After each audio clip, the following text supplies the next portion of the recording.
स्वागत है आप सभी का इसमें।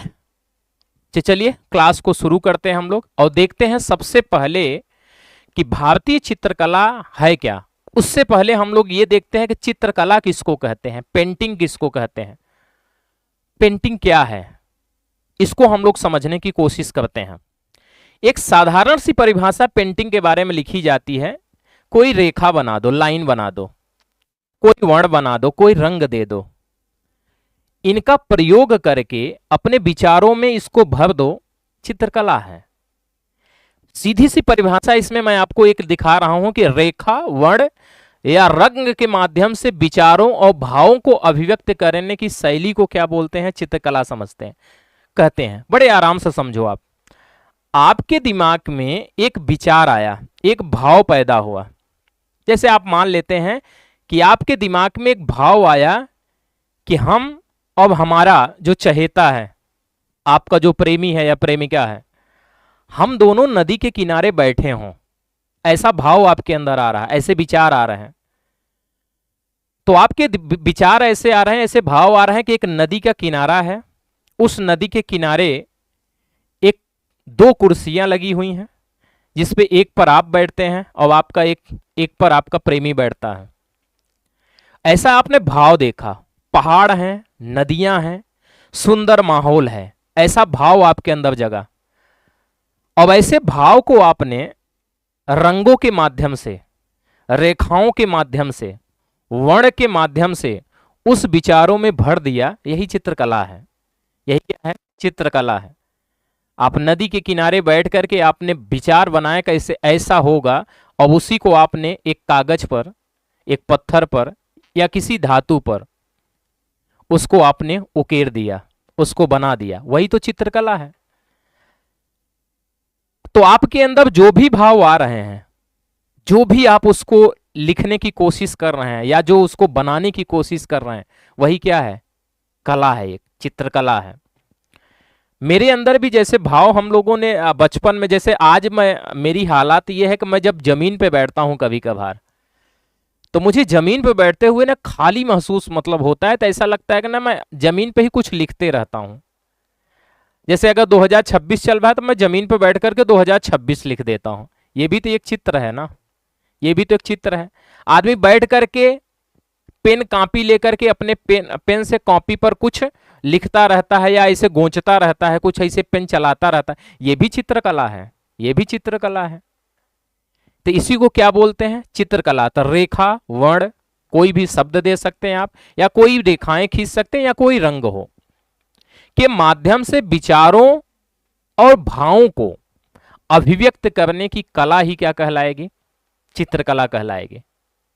समझ गए चित्रकला। आपके अंदर भी कुछ भाव होंगे। जैसे हम लोगों ने पहले की मैं जैसे प्रयागराज में हूं, तो प्रयागराज में मैं कुछ चित्रों को देखने की कोशिश करता हूं। जैसे ऑटो वालों को आप यहां देखोगे, जैसे आप ज्योग्राफी किसका अंतर तो होता है, विचारों में अंतर तो होता है। जैसे आप लखनऊ में जाते हैं तो लखनऊ की गाड़ियों में लिखा होता है दुर्घटना से देर भली, हर गाड़ी में लिखा होगा।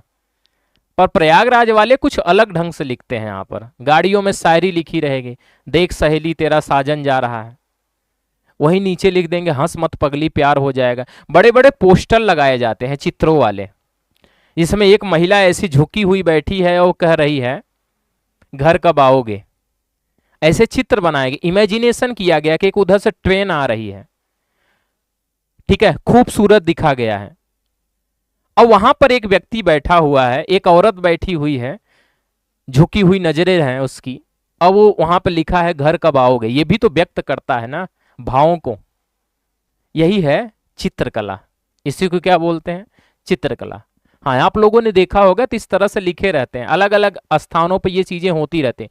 इलाहाबाद में तो हालात मतलब अलग लेवल पे। यहाँ ऑटो वाले तो जो शायरी बाजी करते हैं, और जिस तरह से यहाँ पर जो ऑटो चलती हैं उसमें इस तरह से गाने बजाते हैं कि ऐसा लगता है कि सबसे ज्यादा अगर किसी का दिल टूटा है तो ये ऑटो वालों का ही टूटा है। इस तरह से वो दिखाते हैं। तो उसको आप ये समझ लो कि आपके अंदर जो भाव आ रहे हैं ना, जो विचार आ रहे हैं, उसी को आपने अगर रंगों का माध्यम दे दिया, रंगों के माध्यम से सजा दिया, शब्दों में सजा दिया, रेखाओं से सजा दिया, तो उसी को क्या बोलेंगे आप, चित्रकला कहेंगे। उसे क्या बोलना है? चित्रकला। समझ गए आप लोग? चित्रकला। अब ये जो चित्रकला है ना, ये मानव की प्राकृतिक प्रवृत्ति है, नेचुरल इनका अप्रोच है भाई। ये प्राकृतिक प्रवृत्ति है, नेचर ने इनको ऐसा दिया है। ये खाली भी बैठे रहेंगे ना तो कुछ ना कुछ ऐसे गोंचते रहेंगे, वो भी एक चित्र में आता है ना, वो भी तो एक चित्र में आता है। ये स्वाभाविक इसकी प्रवृत्ति है, इसको बदला नहीं जा सकता। ये ना चाहते हुए भी वो पेंटिंग निकल ही आती है। आदमी, जैसे मैं ऑफलाइन क्लास में जब जाता हूँ क्लास लेने, तो मैं देखता हूँ कि वहाँ बच्चे कभी कभी क्या करते रहते हैं ना, कि कुछ नहीं समझ में आ रहा है, कॉपी में कुछ गोंच रहे हैं, या तो जिस पे बेंच पे बैठे हुए हैं ना वहां पर वो बनाते रहते हैं कुछ न कुछ। इलाहाबाद में मैं अगर किसी पुल पर घूमने चला गया है, नैनी का ब्रिज बड़ा फेमस है, किसी पार्क में आप चले जाओ तो वहां पर आप देखो जिस बेंच पर ये बैठे हैं ना, वहीं पे ऐसे दिल बना करके, ठीक है, इसी तरह से वो दिल बना करके एक मारेंगे तीर उसमें कर देते हैं, ये कर देते हैं। ठीक है, ये व्हाट्सएप पर जो स्टेटस लगाया जाता है, ये व्हाट्सएप स्टेटस अपने भाव को व्यक्त करते हैं शायरियों के माध्यम से। ये एक कला अलग है, साहित्य की कला है, लेकिन यहाँ पर बनाने की बात हो रही, चित्र बनाने की बात हो रही है, कुछ न कुछ बनाने की बात हो रही। व्हाट्सएप पर आप जो व्यक्ति लगाता है ये स्टेटस ना, मतलब दुखियादारी वाली अपनी बातें अलग तरीके से पहुंचाने के लिए, तो वो लिखने की कोशिश करता है, लिखने की कोशिश करता है। तो चलिए कुछ बातों को हम लोग ध्यान में रखते हैं। पहला चीज तो ये याद ध्यान में रखना है आपको कि अगर मैं बोलूं कि चित्रकला क्या है, ठीक है, चित्रकला क्या है, तो पहली लाइन आपको याद रख लेना है, रेखा, वर्ण। परिचय में हम लोग लिख रहे हैं रेखा, वर्ण व रंग के माध्यम से विचारों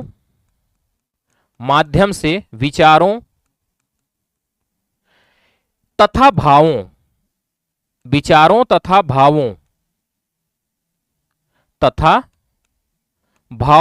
जो भाव आपके अंदर आते हैं को अभिव्यक्त करने की शैली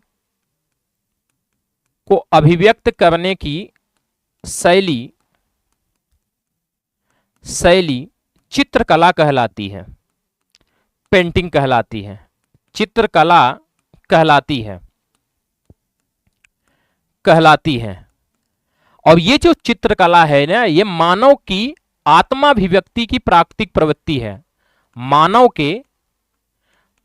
के आत्माभिव्यक्ति का मतलब आत्मा जो अभिव्यक्त में जो भाव आ रहा है उसको अभिव्यक्त करने की प्राकृतिक प्रवृत्ति है। आत्माभिव्यक्ति की प्राकृतिक प्रवृत्ति है। ये क्या है? प्राकृतिक प्रवृत्ति है। ठीक है, आपके विचार जो आ रहे हैं, जो आपकी आत्मा में भाव आ रहे हैं ना, उसी को आप क्या कर रहे हैं कि इसको पेश कर रहे हैं, उसी को क्या कर रहे हैं? पेश कर रहे हैं, अभिव्यक्त कर रहे हैं। ये नेचुरल है, ये नेचुरल है। बड़े बड़े सपने आप लोग भी तो सजाते होंगे ना, कि ये जैसे आप नौकरी के सपने सजाते होंगे कि काश जब मेरी नौकरी लग जाएगा ऐसे गाड़ी से चलूंगा या चलूंगी, इस तरह का हमारा स्टेटस होगा, इस तरह के घर होंगे। अब उसी को आप अपने जो भाव हैं आप उसी को रंग का माध्यम दे दो, उसको किसी पेपर में बना डालो चित्रों के माध्यम से, वही है चित्रकला। अब जरा एक चीज हमें और भी देखना है कि जब ये दुनिया बनी थी, थोड़ा सा इतिहास में अगर हम लोग जाएं तो जब ये दुनिया बनी थी, जो स्टोन एज था, पाषाण काल था, वहां पर भाषा का विकास नहीं हुआ था, लिपि का कोई विकास नहीं हुआ था, तो लोग कैसे चित्र बनाते होंगे? कोई भाषा नहीं थी, कोई लिपि नहीं थी, कुछ भी गोंचा गांची कर दिए। इसी वजह से आप अगर देखेंगे तो जो पाषाण काल के स्टोन एज के जो चित्र मिलते हैं, हड़प्पा सिविलाइजेशन के जो चित्र मिलते हैं, उसको पढ़ा नहीं जा सका क्योंकि वो चित्रों में लिखा गया है, कोई भाषा कोई लिपि बेहतर ढंग से थी नहीं, तो स्वाभाविक सी बात है कि उतना बेहतर ढंग से नहीं लिखा जाएगा। मुझे लगता है भाषा वर्ण वगैरह का विकास इस तरह से होगा, वो कां कूं करते रहे होंगे, कोई ने बोल दिया कि भैया क का मतलब क्या है, ख का मतलब क्या है, विचार आए होंगे, इसी तरह से भाषा ऐसे ही बनी होंगी। और भाषा सिर्फ लिख कर तो नहीं बनाई जाती ना, इशारों में भी तो बात होती है ना। ये जो चोर लोग होते हैं और ये जो जुआड़ी आशिक लोग होते हैं, ये इशारों में ही तो बात कर लेते हैं सारी चीजें, वो इशारों में अपना सारा काम कर लेते हैं, बात कर लेते हैं, सेटिंग उनकी हो जाती है भाई। तो भाषा सिर्फ लिख के नहीं हो, इशारों में भी भाषा को माना जाता है। लेकिन यहाँ पर जो भाषाएं अगर हैं, जो लिखने वाली भाषा थी और लिपि था, इन चिन्हों का, इनका जो है कोई उत्पत्ति नहीं हुई थी। तब लोग क्या करते थे, रेखाओं के माध्यम से, के संकेत से ही व्यक्ति स्वयं को अभिव्यक्त करता था। और रेखाओं के अंदर आज जो शिला चित्र मिलते हैं, वहां पर क्या होता था ना, कि अगर आप पाषाण काल के देखोगे ना, जब ये धरती बनी थी, पूरी धरती बनी थी, तो शुरुआत में पत्थर ज्यादा थे, पत्थर बहुत थे। धीरे धीरे उस पर समुद्र आया, समुद्र के बाद मानव की उत्पत्ति हुई, धीरे धीरे इनका विकास होता है। पाषाण काल के जो लोग हैं ना, स्टोन एज के जो लोग हैं, जो इतिहास का प्रारंभ माना जाता है, वहां पर लोग जो है गुफाओं में रहा करते थे। पत्थरों, बड़े बड़े जो पत्थर से थे, बड़े बड़े जो पर्वत थे, उनको काट करके उसमें वो लोग घर बनाते थे। अब जब बड़े बड़े पर्वतों को काटते थे ना, उसमें जब ये रहते थे, तो वहां जब खाली बैठे रहते तो वहीं पर कुछ न कुछ गोचना शुरू कर देते थे। जैसे जैसे ये लोग खाना खाने के लिए क्या करते थे कि अपने से अलग जीवों को मार करके खाते थे। तो अपने से अलग जीव इनको कोई दिखा, उसको मार के खाते थे। तो जिस औजार से उसको मारते थे ना, वो औजार बड़ा नोकदार होता, जैसे चापर, चॉपिंग, बेधनी, ये सब औजार थे उस समय का। अब वही लेकर के बैठा हुआ है, पत्थरों पर उसी से गोंच दिया। अब उसने वो बना दिया कि हमने ऐसे मारते हैं, वो विचार भी तो आ सकते हैं ना, तो शिकार करते हुए उसको दिखा दिया चित्रों के माध्यम से। तो शुरुआत में अगर आप देखेंगे ना, शुरुआत में अगर आप देखेंगे तो जब भाषा और लिपि का आगमन नहीं हुआ था, तब रेखाओं के संकेतों से ही व्यक्ति स्वयं को अभिव्यक्त करता था। तो प्रारंभ में जो व्यक्ति था ना, प्रारंभ में जो व्यक्ति था, प्रारंभ में व्यक्ति रेखाओं, जो लाइन से होती थी ना, जो लाइन होती थी, रेखाओं के संकेतों से, के संकेत से ही स्वयं की को अभिव्यक्त करता था, स्वयं को अभिव्यक्त करता था, वो अभिव्यक्त करता था। क्योंकि करता था, क्योंकि क्योंकि क्योंकि भाषा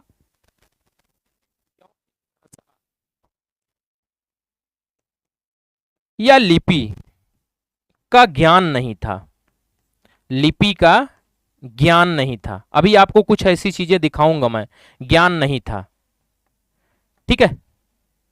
तो ये शुरुआत में था, लेकिन आगे चलकर के स्टोन एज के बाद जो हड़प्पा सिविलाइजेशन आता है, वहां पर पहली बार नगरीकरण आता है, अर्बनाइजेशन आता है।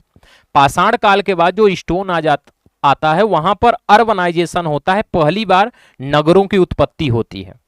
और जब नगरों की उत्पत्ति होती है, तो कला के निर्माण में भी थोड़ा चेंजेज आता है, कला के निर्माण में भी चेंजेज आता है। शुरुआत में जो मानव रहता था, गुफाओं में रहता था, तो गुफाओं में चित्रकारी करता था, ठीक है, गुफाओं में चित्रकारी करता था। लेकिन जब उसका विकास होने लगा, तो उसने चित्रकला को थोड़ा सा और भी चीजों पे ले गया। तो अगर आप देखेंगे पाषाण काल में, पाषाण काल में अगर आप देखते हैं स्टोन एज में, पाषाण काल में, पाषाण काल में मनुष्य जो था वो गुफा में रहता था, गुफा में रहता था, गुफा में रहता था। घर वगैरह नहीं थे इनके पास, गुफा में वो रहता था। और जब गुफा में रहता था, तो गुफाओं की दीवारों पर चित्रकारी वो करता था। तो गुफा में रहता था, तो गुफा की जो दीवार होती थी ना, उसी दीवार पर चित्रकारी बनाता था, वो चित्र बनाता था। लेकिन आगे अगर आप देखेंगे हड़प्पा सभ्यता में, हड़प्पा सिविलाइजेशन में अगर आप जाते हैं, तो हड़प्पा सिविलाइजेशन में नगरीकरण होता है, नगरीकरण होता है, अर्बनाइजेशन होता है, लोग अच्छे ढंग से रहना शुरू कर देते हैं। तो जब नगरीकरण हुआ ना, तो यहां पर गुफा से निकल करके ये लोग बर्तनों पर चित्रकारी करना शुरू कर दिए। बर्तन पर चित्रकारी करेंगे, कपड़ों पर करेंगे, वस्त्रों पर करेंगे, मुहरों पर करेंगे। मुहर वगैरह होती, जैसे हड़प्पा सिविलाइजेशन में आप जाओगे तो बहुत सारी मुहर आपको मिलेगी, वहां पर ये लोग चित्रकारी करते थे। तो पहले गुफाओं में होता था, पत्थरों पर होता था। जब अर्बनाइजेशन हुआ, हड़प्पा सभ्यता आया, तो हड़प्पा सभ्यता में आकर के क्या किया गया, यहां पर गुफाओं से बाहर निकल करके लोगों ने कपड़ों पर चित्रकारी करना शुरू कर दिया, ठीक है, बर्तनों पर चित्रकारी करना शुरू कर दिया। अभी आपको मैं कुछ चित्र उसके दिखाऊंगा तो आपको समझ में आएगा। जब हम लोग पाषाण काल का अलग पढ़ेंगे, हड़प्पा सभ्यता का अलग पढ़ेंगे तो उसको बताएंगे। अभी हम लोग सिर्फ कला का परिचय दे रहे हैं, चित्रकला का परिचय दे रहे हैं। ठीक है, तो ये बर्तन है, वस्त्र है, मुहरों पर किया गया। अब अगर आप देखेंगे तो हड़प्पा सभ्यता के बाद जो काल आते हैं वहां पर भी मूर्ति चित्रकला का विकास धीरे धीरे होता चला जा रहा है। तो अगर आप जाते हैं हड़प्पा सभ्यता के बाद जाते हैं तो बौद्ध धर्म और जैन धर्म आता है। और बौद्ध धर्म, हालांकि वैदिक काल में चित्रकला उतना नहीं दिखाई देती है, तो वो संक्रमण काल था। लेकिन जब बौद्ध व जैन धर्म आता है, बौद्ध और जैन धर्म की जब उत्पत्ति होती है तो यहां पर कला में रंग और रंग व भाव को धार्मिकता का माहौल दिया गया। इनको क्या बना दिया? धार्मिक बना दिया। जैसे गौतम बुद्ध के प्रति अगर भाव आया तो ये क्या है? धार्मिकता है, रिलीजियस है, क्योंकि वहां पर ईश्वर की बात हो रही है, एक ऐसे महापुरुष की बात हो रही है जो दुखों से मुक्त करता है, तो धार्मिकता आ जाती है। पहले धार्मिकता नहीं थी, धर्म में वो नहीं था, लेकिन गौतम बुद्ध का जब मूर्ति बनी, जैन धर्म की मूर्तियां बनी, तो वहां धार्मिकता आ गई। ठीक है, आगे चल करके ईश्वर की मूर्तियां वगैरह तो भी चित्र बनाना तो शुरू करेंगे ना। फिर आता है मध्यकाल। मध्यकाल में अगर आप आएंगे तो मुगलों का जो दौर था, मुगल काल में अगर आप देखेंगे तो चित्रकला का बहुत विकास होता है। चित्रकला का विकास बहुत तेजी से होता है। अब अगर आप देखेंगे तो मुगल काल में एक व्यक्ति जहांगीर, एक शासक है जहांगीर, और जहांगीर के काल को, इसके काल को मुगल चित्रकला का या चित्रकला का स्वर्णकाल कहते हैं। चित्रकला का स्वर्णकाल कहा जाता है, गोल्डन पीरियड ऑफ पेंटिंग बोला जाता है। तो स्वर्ण युग कहा जाता है। जहांगीर के काल को अगर आप देखेंगे तो स्वर्ण युग कहा जाता है। इसका मतलब है कि मुगल काल तक आते आते चित्रकला अपने क्लाइमेक्स पे पहुंच गई थी। बहुत बड़े लेवल पर काम यहां पर होना शुरू हो गया था। ठीक है, तो चित्रकला अपने क्लाइमेक्स पे पहुंची कब? जहांगीर के काल में। तो हम लोग एक एक करके पढ़ेंगे भी, अभी बस थोड़ा थोड़ा मैं आपको हाईलाइट करता चला जा रहा हूं, फिर आगे हम चल करके एक एक चीजों के बारे में बात करेंगे। फिर अगर आप मुगल काल के बारे में देखेंगे तो मुगल काल के बाद उत्तर मुगल शासक आते हैं, जिनकी हालात बहुत खराब थे, लगातार लड़ाइयां चल रही थी, अंग्रेज इनको परेशान कर रहे थे, तो उतना वो विकास नहीं कर पाए। फिर आते हैं ब्रिटिश काल। तो थोड़ा सा अगर उत्तर मुगल शासकों के समय में अगर हम लोग देखें, जो उत्तर मुगल शासक आपको दिखाई देंगे, यानी औरंगजेब के बाद जो दिखाई देंगे, उत्तर मुगल काल जो दिखाई देगा, उत्तर मुगल काल 1707 से शुरू होता है। यहां पर अगर आप देखेंगे तो बड़ी प्रॉब्लम होती है। यहां पर यहां पर अगर आप देखेंगे तो राजनीति का स्थिरता है, बड़ी दिक्कतें हैं। तो इसकी वजह से जो क्षेत्रीय चित्रकला है, जो क्षेत्रीय चित्रकला है उसका विकास होता है। क्षेत्रीय चित्रकला का विकास होता है, यानी जो लोग भारत के शासक थे, ये भारत के जो राजा महाराजा थे, राजपूत राजा थे ना, ये सब यहां से अलग होकर के मुगलों से अपना विकास करना शुरू कर दिए। उसके बाद आता है अंग्रेजी राज्य में। ठीक है, अंग्रेजी राज्य में अंग्रेजों के समय में, ब्रिटेन के समय में अगर आप देखेंगे, अंग्रेजों के समय में अगर आप जाते हैं तो यहां पर चित्रकला को एक नई दृष्टि मिली। चित्रकला को क्या हुआ? एक नई दृष्टि मिली। चित्रकला को नई दृष्टि मिली। ठीक है, चित्रकला को नई एक दृष्टि मिली और कला में आंदोलनों का दौर प्रारंभ हुआ। बड़े बड़े लेवल पर चित्र बनाना शुरू कर दिया गया। ठीक है, बहुत बड़े लेवल पर इनको चित्र बनाना शुरू कर दिया। आंदोलन यहां पर ऐसे भी होते थे, जैसे अंग्रेजों के विरुद्ध हमें आंदोलन करना, चित्रों के माध्यम से हम लोग आंदोलन भी करते थे। अंग्रेजों को एक लुटेरे की तरह दिखा रहे हैं, बहुत सारे चित्र दिखाए गए, उनको हम लोग बाद में बात करेंगे सब कुछ। ठीक है, और वर्तमान में अगर आप चित्र देखेंगे तो वर्तमान दौर में अगर आपको चित्रकला का देखना है, वर्तमान समय में अगर आप देखते हैं तो वर्तमान समय में चित्रकला की स्थिति क्या है? चित्रकला की स्थिति क्या है? यहां नवीन प्रयोग हुए हैं। वर्तमान समय में चित्रकला में कुछ नवीन प्रयोग हुए हैं, नवीन प्रयोग हुए हैं। और नवीन प्रयोग क्या हुआ? आप अगर जाओगे तो आप कंप्यूटर के माध्यम से, ठीक है, कंप्यूटर के माध्यम से अगर आप जाते हो तो कंप्यूटर हो गया, वीडियो एडिटिंग हो गई या वीडियो पेंटिंग हो गया, वीडियो पेंटिंग हो गया, ठीक है। और फिर अगर आप देखोगे तो व्हाट्सएप वगैरह में आप देखते हो चित्रों के माध्यम से बातचीत तो आप लोग करते ही हो ना। जैसे आपसे कोई बोला कि भाई मुझे मिलना है, अब आपने हाथ जोड़कर उसको एक सिंबल भेज दिया, कुछ लोग मुस्कुराते हुए भेज दे, ये भी तो एक चित्र है ना भाई, ये भी तो चित्र है, एक सिंबल है। तो वर्तमान दौर में जो चित्र बनाए जा रहे हैं, पहले लोग क्या करते थे, एक पेन और कॉपी में वो स्माइल करता हुआ एक चेहरा बना करके वो भेज देते थे। जैसे लेटर वगैरह भेजा जाता था पहले, तो नीचे स्माइल वाला इमोजी बना के भेज देते थे। आज सब व्हाट्सएप पर है, आप रोते हुए इमोजी भेज सकते हो, हंसते हुए भेज सकते हो, मुंह टेढ़ा करते हो, लड़कियां जैसे ऐसे हर समय वो भेजती रहती हैं, ठीक है, इस तरह से आप भेज सकते हो। तो वर्तमान दौर में एक टेक्नोलॉजी का दौर चल रहा है, यहाँ पर तकनीक के माध्यम से ये सब किया जाता है। तो कुल मिलाकर अगर हम बोलें तो तकनीकों के माध्यम से अब चित्रकला होती है, तकनीकों के माध्यम से हो रहा है। वीडियो आप मोबाइल में जाकर के बढ़िया चित्रकारी कर सकते हैं, बहुत सारी चीजें की जा रही है वर्तमान दौर में इस तरह से। अब अगर हम लोग पूरा निष्कर्ष देखें ना, अगर हम लोग निष्कर्ष देखें तो क्या हम लोग कह सकते हैं कि चित्रकला हर समय विकासमान रही है, चित्रकला का विकास होता ही रहा है, ठीक है। तो यहां पर अगर आप देखेंगे, निष्कर्ष देखेंगे तो चित्रकला विकासमान है। क्या है ये? विकासमान है, मतलब डेवलप है, विकासमान है, लगभग हर समय ये विकास इसका होता रहता है, ठीक है, विकास ये लगातार हो रहा है। समझ गए? समझ गए? तो ये चित्रकला का एक परिचय है कि आखिर ये चित्रकला होती क्या है, ठीक है।